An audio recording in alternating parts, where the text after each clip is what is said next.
По речиси 2 децении стагнација, американскиот фенол ја живна кочанската економија. Компанијата со работа почна во октомври, а 6 месеци подоцна првите ефекти од незиното отворање веќе се чувствуваат. Значи моментално вработуваме од општина Кочани, имаме вработени од Чешиново, Блешево и од Виница. Во моментот имаме актуелни, да речеме, и неколку отворени позиции за луѓе со технички факултет, кои што би биле инженери вклучени во процесот на контрола на квалитет. Имаме исто така и за оператор во магазин, да речеме, ако гледаме од индиректните вработени. Во моментот во Анфенол работат 114 лица, главно вклучени во непосредното производство. Јас почнав да работам уште од првите кога почнавме, значи тоа е во месец октомври.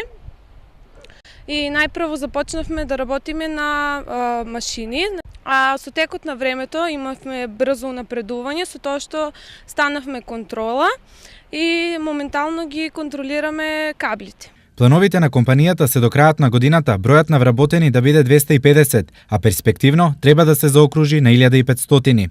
Освен шансите за вработување на младите, кочанчани во американскиот инвеститор препознаа и можност за покачување на платите на работниците. Обавезно овие нашите што ги држат овие фирми им дават по 7.000 до 8.000, а странците сега кои ќе почнат да им зимат и они се мора да ги качат платите. Ако биде тоа така како што се збори, добро ќе биде. Па да се надевам да тргнат на путот. Своји очекувања има и локалната самоуправа. Долгорочно со вработувањето на нашите сограѓани најпрвен ќе имаме ние, значи, решавање на тој главниот проблем, вработеноста, односно економската состојба на секое семејство во нашата општина, што ни е крајна цел. Понатаму ќе имаме да ги имаме општинските давачки да се зголемат, заради тоа што сите тие фирми кои што ќе дојдат ќе ги плаќаат комуналните такси и даноците и исто така од персоналниот данок делот што се издвојува за општината исто така ќе биде зголемен.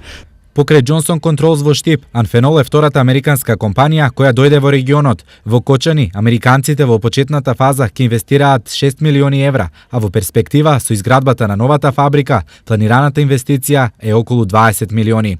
Инаку, покрај Анфенол во Кочани, со работа ќе започнат и 2 холандски компании кои ќе произведуваат цвеќе, што е дополнителна шанса за вработување на невработените од Кочани, Виница, Чешиново, Блешево, но и пошироко.